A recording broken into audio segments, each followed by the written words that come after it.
technically, like, the conversation that they have is the same, right? It's almost like he's asking Johan. It's a continuation of that conversation they're having in the room, yeah. And we did that one shot where they walk out is a long steady cam, walk. They had to do an iris pull, I think, there also. But so I think that's what makes the seamlessness of it, is just that long steady shot. Because the conversation, father and son, is like probably two or three, like one shot on the father, maybe two on Johan, and then they get up and they walk out, and then there's a subtle cut there, and then we just walk out with a steady cam, Right. So I guess that's what gives it the seamless moment. And it's true, it is pretty jarring because you've been in this in a very different moment a few scenes before, right? But I don't know. Okay. It was just important to feel, I think, that the passage of the year. It's a story that happens within a year, I guess. Right. Yeah. When you talk about observation and feeling alive and all these things, like it's certainly like consistent in Post Tenebras Lux as well. What was the decision there to go with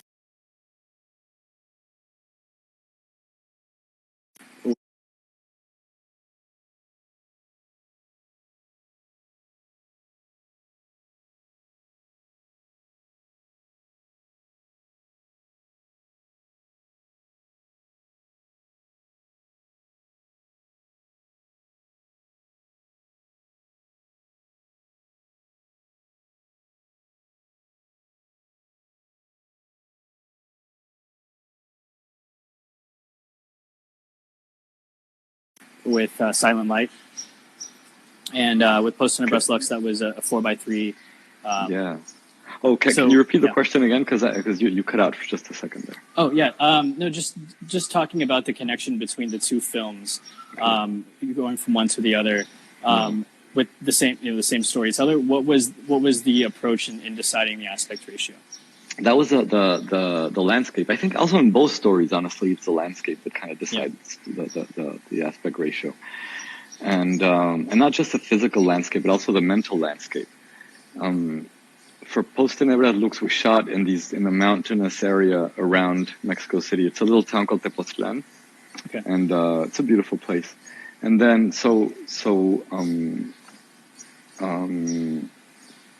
we were. Carlos was living there, and I was also living there, and my camera crew was also living there. We all kind of like were a little bit like this happened a few years after Silent Light, but it's basically the same crew that did both movies, and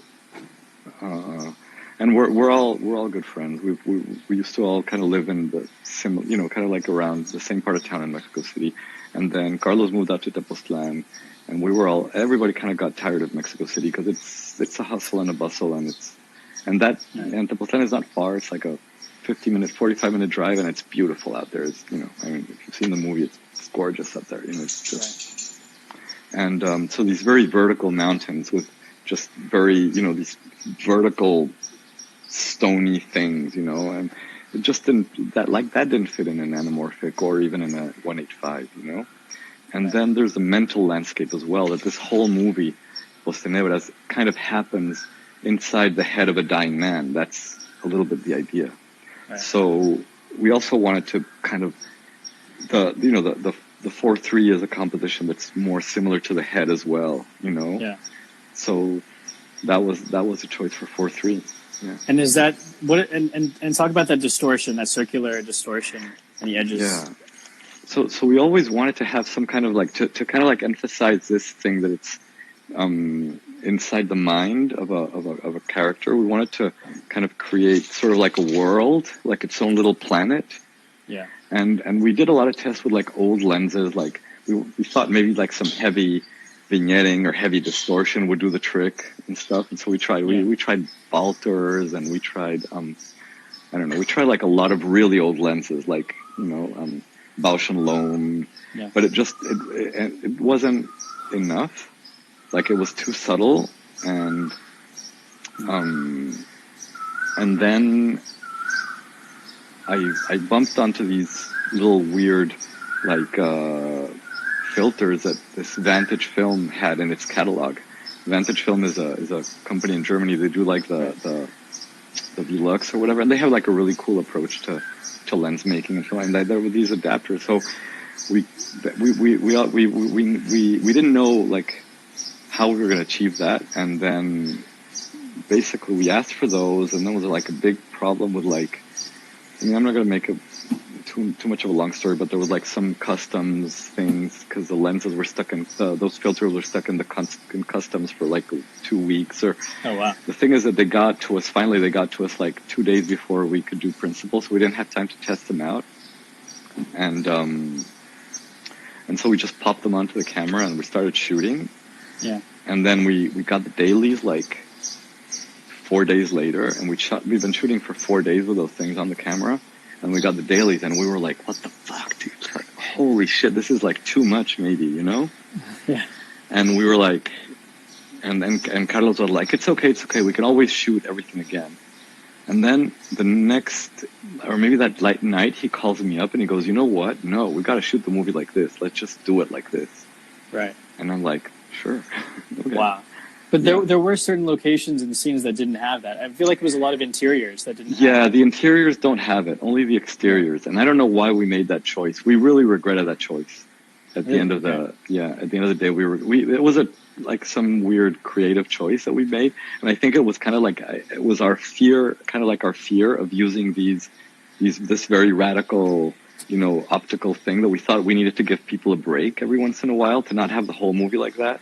And but ultimately we really regretted not using it all through the movie. Yeah. Okay. Guys, if you guys want to ask some questions about Florida Project, we can jump back to that at any point. And also, because I think we lost that other portion of the live video. I don't think I'll be able to save that. It'd be amazing if we could just really quickly touch back on some of the like amazing stuff that you were talking about when it comes to tapping into intuition and creativity and living, just especially for the people that didn't tune in earlier. Absolutely. So I guess we were talking about living life. Is that kind of like where you want to go? Yeah. Like So I feel that that's really important as in general, as any kind of artist, filmmaker, writer, whatever. You really have to experience life, So you kind of have to get out there and expose yourself to life. Yeah. You got to expose yourself to everything, man. Rejection, acceptance, being broke, being heartbroken, of learning new things, even if you fear them, just like sometimes go with,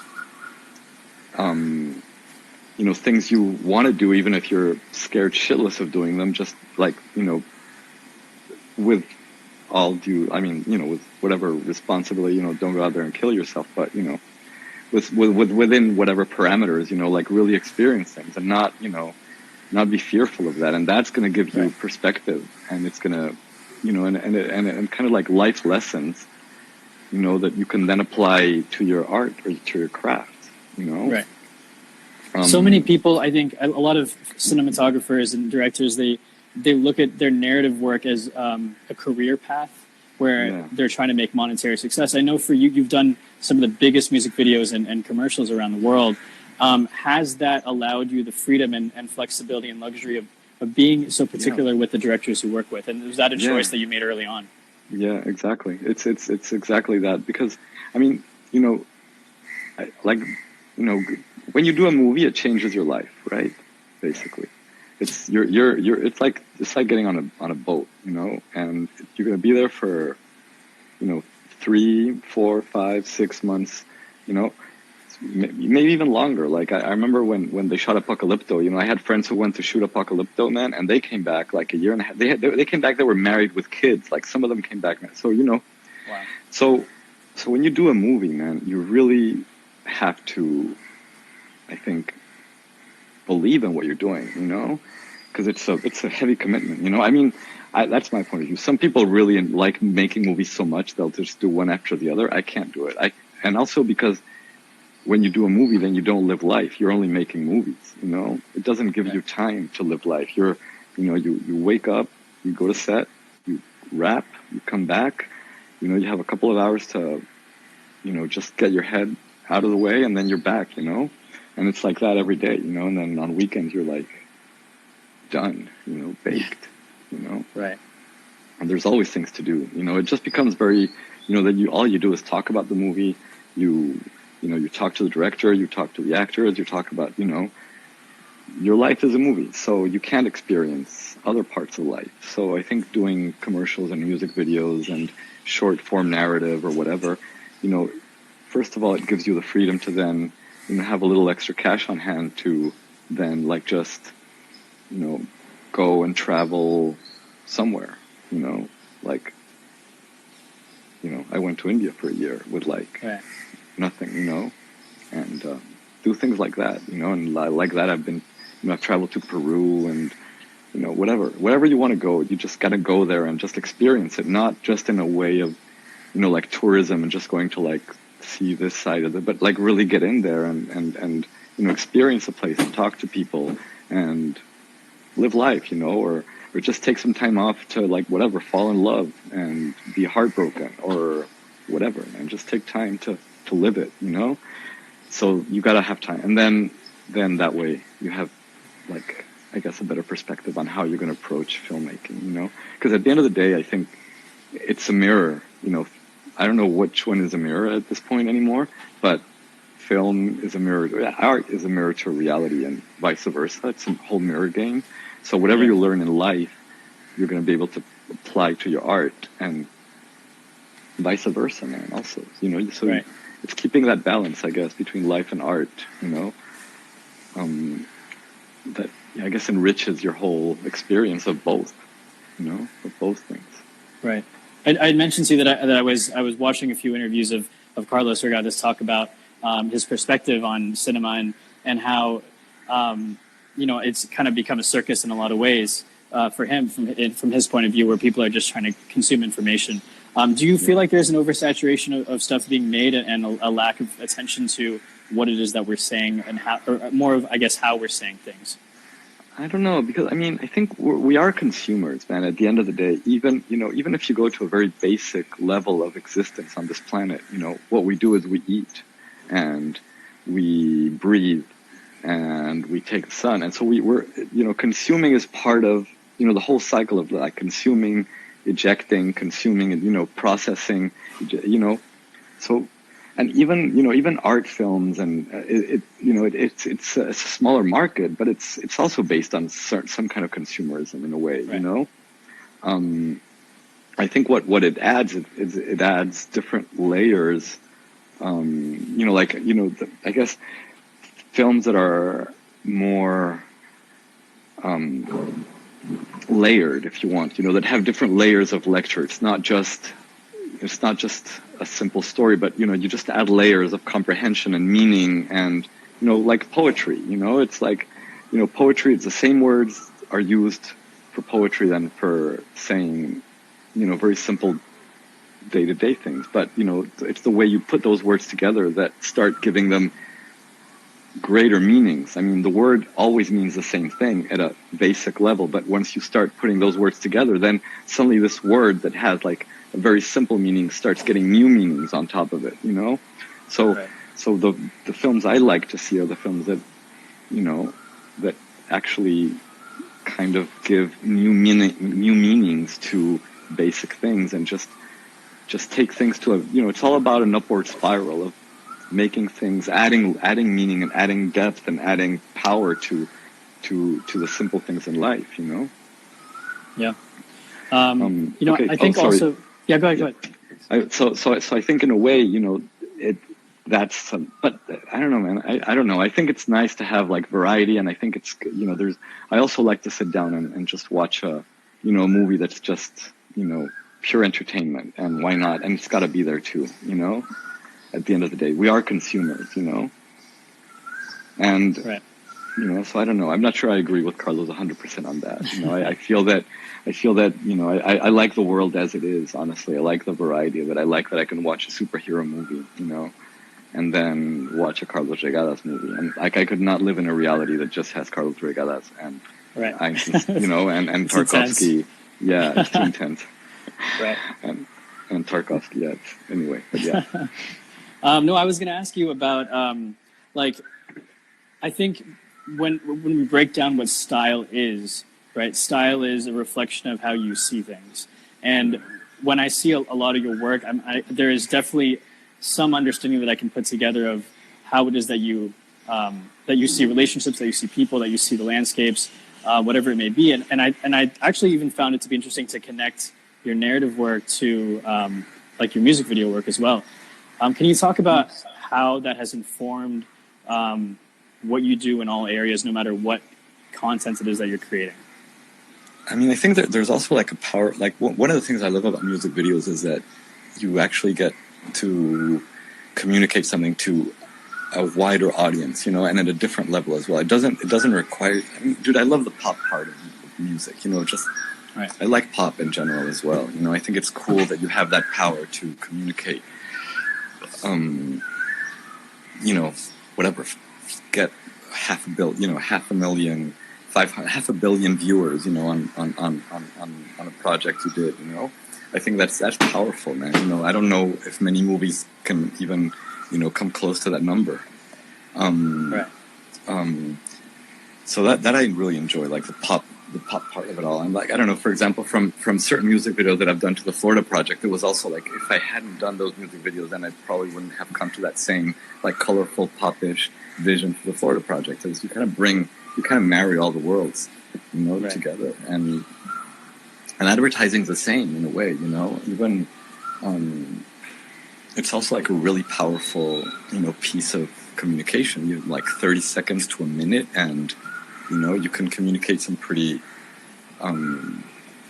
powerful and radical ideas. And it's getting more interesting too. Like I think like classic advertising, you know, that's just a living, you know, but advertising has also been evolving, you know, through the ages, and there's pretty good advertising being done now, you know, these days. And when you get, you know, when you're available and you can, and you get to work on these projects, you know, it's pretty cool too, because it's powerful and you can transmit, you know, certain ideas, even if it's, and it's stupid, you know, but even like, just do it, you know, dude, that's a powerful idea, you know, it just says so much about how you should approach life. You know, even if it's silly and stupid what I'm saying, I don't care, whatever. But it is true, you know, it's a good idea to communicate to people. Just do it. Period. Don't think about it too much. Don't eat your brain out about it. Just whatever it is you want to do, just do it. You know? Don't question yourself so much, I guess. So, and that's advertising as well, you know? So the way these corporations sell themselves through ideas, if the idea is good and powerful and can actually, you know, help people become better human beings, sure, why not, you know? Let's do it too, you know? Yeah. I love the Bon Iver music video you did with A.G. Rojas. Yeah. Can you talk about how you guys created that extremely tiny little story, but so powerful, like just contained in that one little street? Because this is what it's all about now, right? This is like, it's like Mother Earth, and you know, and kind of like this need that we're having these days, like now, especially with what's happening now, you know. So, you know, we just wanted this kind of like moment of like just fertility and liquid and water and life to sprout like in the middle of this, you know, industrial, arid, like landscape, you know, and also talk about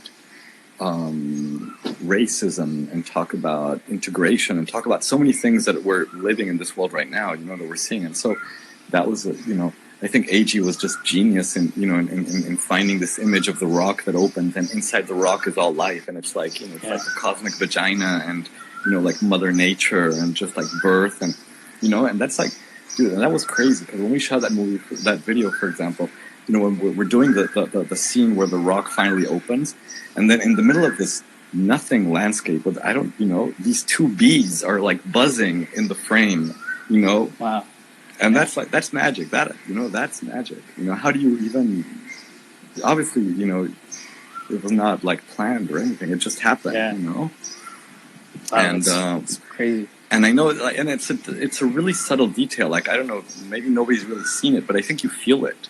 You know, like when that happens, even if you don't perceive it, just the fact there are two bees buzzing, because this rock is not a real rock and it's not a real waterfall. It's all, you know, it was sculpted by an art department person, and the moss is not really moss, it's paint, and you know, it's artificial, and you know, there's a pump pumping water in there, but then suddenly these two bees come in, and that just brings it all together, and suddenly you really believe that that's like, you know, ultimate life, you know? Wow.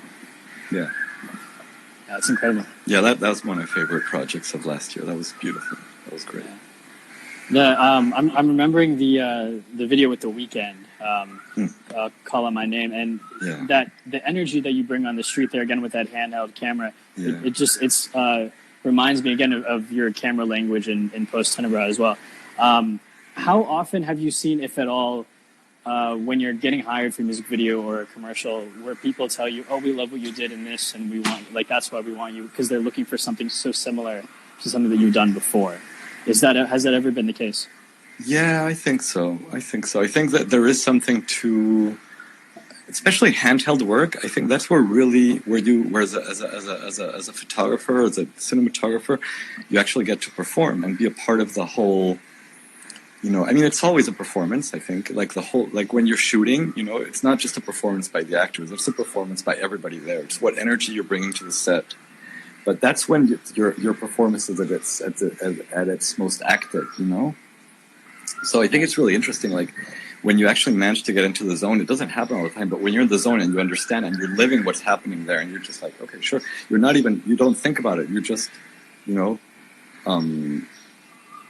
you're just going with the flow of whatever's happening, you know, in front of your eyes and in front of the camera. But it is like, you know, that's when you can really, you know, perform, you know, at its most potent, I guess, you know. Right. I mean, obviously, also just making the choice of doing a lock off or a dolly is also a performance, and how you're going to do a pan is also a performance. But the freedom you get with handheld, you know, like sometimes, you know, it just takes a shift of the weight of your body to one side or to the other, and the background changes. And just that very subtle change in the background, you know, just changes the whole power of the image, you know. And so to be able to have that freedom, you can only do that handheld, you know. Right. Is handheld, to be able to be doing micro adjustments to really, you know, get the just to make it feel right, because that's all you're doing is you just want to make it feel right, I guess, you know. Yeah, I remember a Storaro quote where he talked about like wanting to get in there and operate himself, because that's the creation of the image, being so close to what's being captured and being able to maneuver that in a way where it's whatever you're bringing, what you're feeling in that moment. Yeah, true. But also, I gotta add that it's also amazing to have operators when you know that person and you know your operator and you know that they're going to bring something that you can't bring to the scene, you know. Right. So I think you gotta really love it all, you know. You gotta love being able to give what you can give, but you have to also understand that you can't give it all, and that there are certain people that are going to give it better than you are, and so you should get those people to do it, you know. And I think that's a really it's a great way to work. Also, you know, you make a team and you get the best, you know, the people who you feel are going to make the best possible, you know, image for this particular scene, you know. Absolutely, yeah. You've worked with on a few D'Antwoord videos now, at least like 3 or 4. Yeah. And like 8. So many, yeah. What's that collaboration been like? I mean, those guys are insane. Their music is something else, and their videos too are just on another level. Yeah, they're amazing. They're really interesting people, you know. And I really also relate to their vision as well. You know, to certain things within their lyrics and their music, which I relate. It's fun, man, and it's very free. It's interesting, man, because it's a very tight universe. You know, the ones they've created around themselves. It's a super, super tight universe. You know, like nobody can really direct the video other than them of themselves. Yeah. It's such a tight universe, you know. Maybe a little too tight sometimes. Like I feel that now it needs to relate more to reality a little bit. You know, I feel that it's become a little too hermetic for me. But I think that definitely, you know, there's a lot in what they're saying to the world, you know, that people should listen to, you know. Right. Yeah. And I wish they would get back to that a little bit more and be more about saying things. Yeah. Right. So do you have more videos that you're planning to work on them with? Not now, because they're back in South Africa now. Okay. It was actually kind of interesting because I used to go from Mexico to South Africa to shoot a lot, and then Yeah. we all moved to LA at the same time, Okay. and so we started collaborating here in LA. We worked for a few years here together, but then I guess life. I had a baby last year, so Oh, wow. that kind of kept me in town now, and they decided that LA was not for them, that they needed to go back to the roots, to South Africa to figure out what's next. So they went back to South Africa, and I think now they're working in South Africa. They have they have their own team going there. They're doing videos. I think there's a new album coming out now, but I haven't actually talked to them in probably over a year now, or a year and a half. Yeah. Okay. But I think now we evolved into a different direction for now. Yeah, maybe Right. again we'll work together. Yeah. Gotcha. There's been a few questions here about what it's been like to work with Chivo and to learn from somebody like him, and so if you want to talk about that a little bit. Sure. So there is like I know Chivo from Mexico also, and he was always like when I was in film school, we used to look up to him a lot because he was like one of the cool kids doing cool movies in Mexico back in the day. Right. And he would help us out sometimes, like in our short films. That's how I met him, like, because I guess he would come and kind of like be a bit of a mentor on our short films and stuff. Yeah. And then when I moved to LA, we reconnected again. And but I guess and I don't know, it's always been inspiring. I've loved his work all my life. Like when I went to do Silent Light, with Carlos, and we had that conversation about doing the movie without any lights and all that stuff. I mean, I'd just seen The New World, and Chiwa just shot that movie with like, no lights whatsoever. Yeah. So it was kind of like saying, yeah, you can do it, Now it sounds almost like ridiculous, but I guess back in the day, like shooting movies with no lights was kind of like, Yeah. It's a bit unheard of back then. Yeah, not for a while. I guess it used to be done a lot, like in the '60s, and then it suddenly became unheard of for a long, long time. Yeah. So I guess it was kind of going back to that. Like it's always, I guess, going back to the roots, of things. Right. Yeah, but definitely, if The New World was like my I guess that was my inspiration when we went to shoot Silent Light. I had all the imagery from The New World in my mind. I was like, which I think it's one of Chivo's best movies, and also one of Malik's best movies. I love that movie so much. Yeah. Absolutely. We got a question here about Lake Tahoe. You talk about the treatment, the process, shot design. Yeah, Lake Tahoe. That was a beautiful movie, man. That was pretty cool. That's the story. That was a very personal movie for Fernando, for the director, because he was very young when his dad passed away. And so it's a little bit his story there,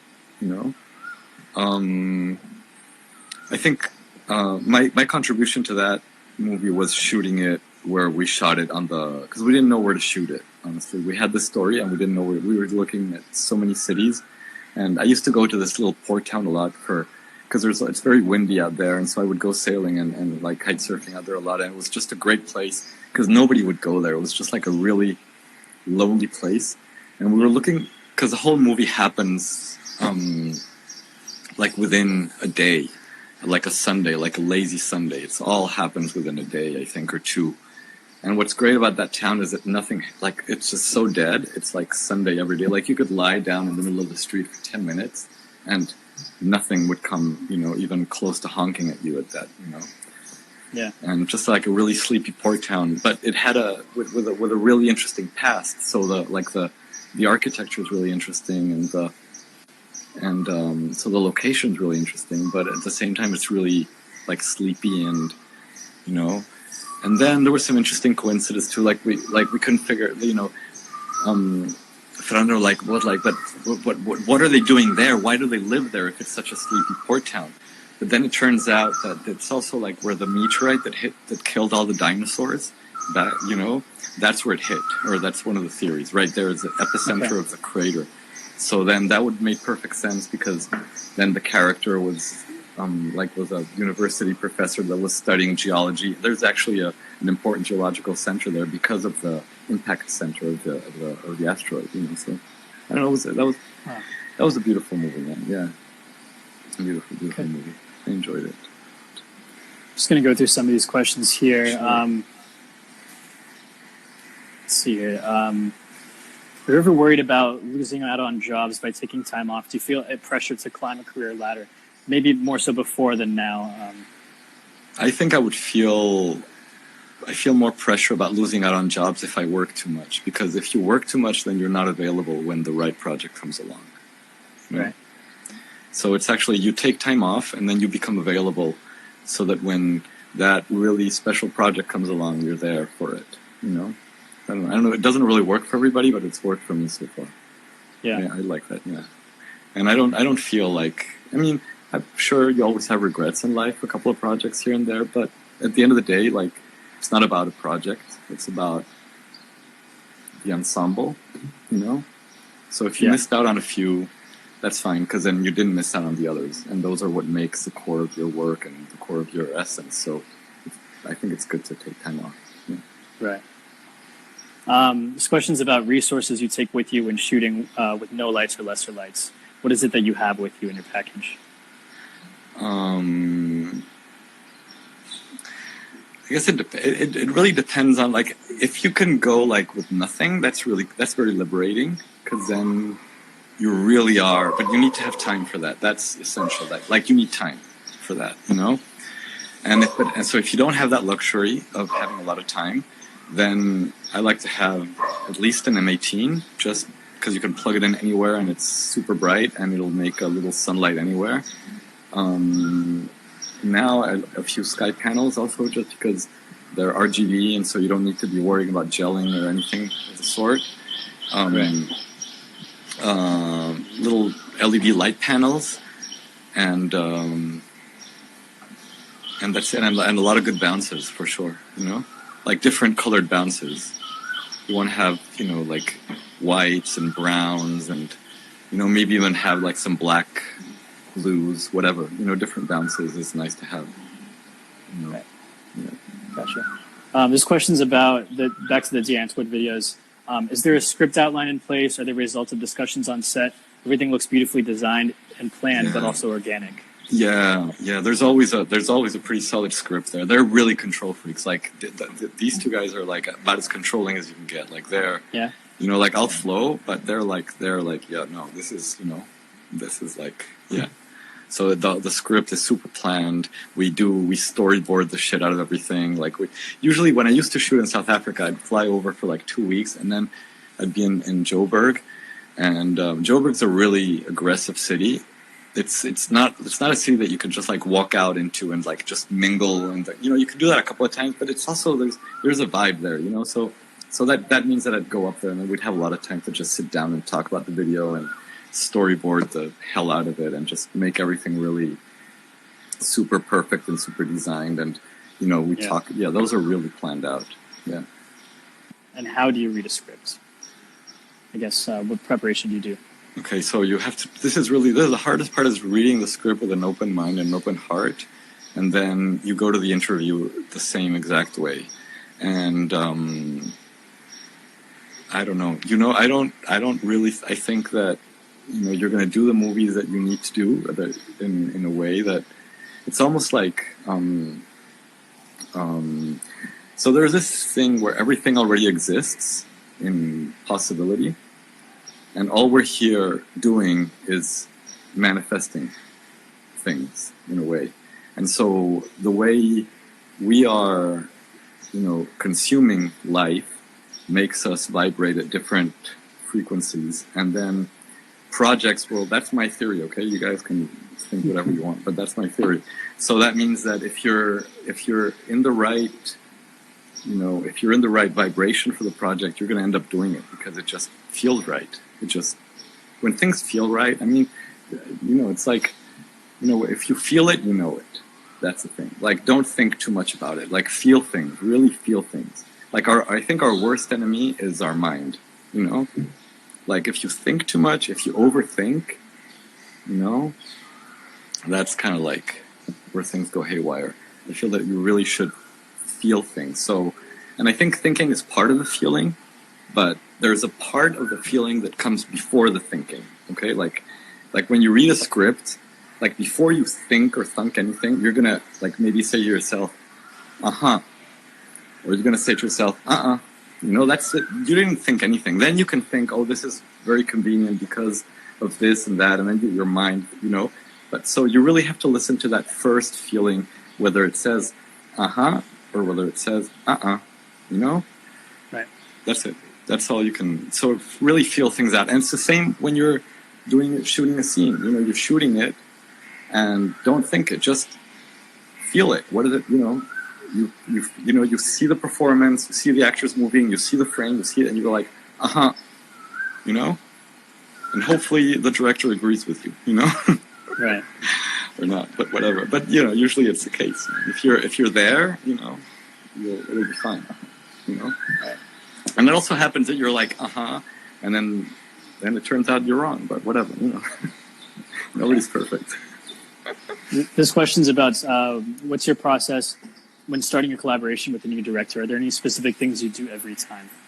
No, there's nothing. It's a whole different universe every time you work with a new director. You know, everybody has their way of working, their way of thinking, you know, their expectations. They're all completely different. So you really have to just try to be open, try to listen. It's really hard sometimes, but, you know, just listen, then say things honestly. You know, and you figure things out along the way. There's really no magic bullet or no magic formula for anything. Right. I think, you know. I think that tends to be a lot of the questions that I get as well. Is, you know, what's the process? What's the formula? And I think a lot of what you talked about here has been really insightful because you talk about when you build your own perspective and you have to feel what that is from where it is that you come from in your own perspective. Yeah. All right, so I think that's all the questions we got for today. And I think that, you know, it really sucks that I can't save that first part of the video.